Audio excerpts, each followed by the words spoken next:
माध्यम से कुमारी उषा की आवाज में ये नया साल सॉन्ग। आई नई साल भाई बहना, आई नई साल भाई बहना, मेरी अर्जी किसी से नाराज करना, मेरी अर्जी किसी से नाराज करना।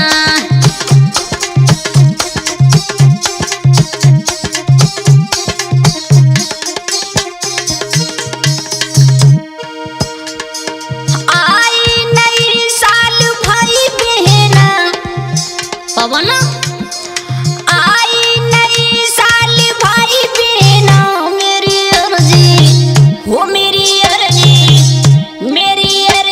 किसी से नाराज करना, मेरी अर्जी किसी से नाराज करना।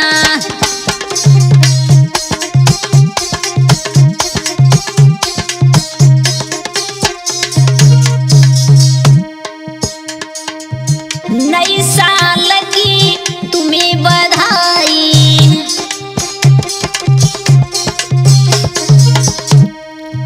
खुश रहना मेरे बहन और भाई।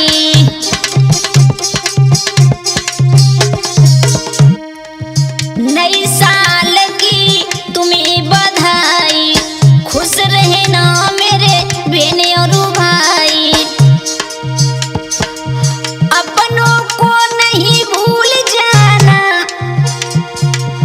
अपनों को नहीं भूल जाना, मेरी अर्जी किसी से नाराज करना, मेरी अर्जी किसी से नाराज करना।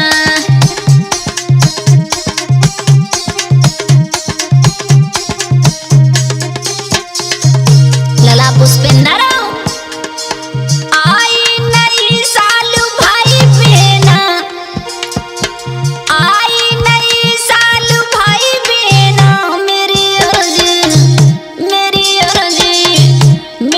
अर्जी किसी से नाराज करना, मेरी अर्जी किसी से नाराज करना।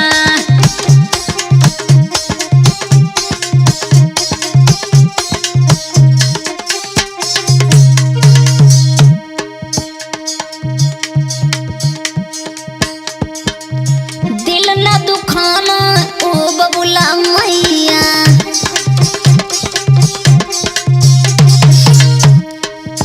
बेटी होवे या होय छैया।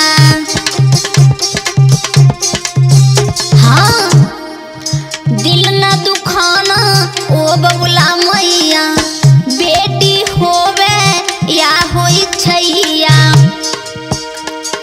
बच्चों को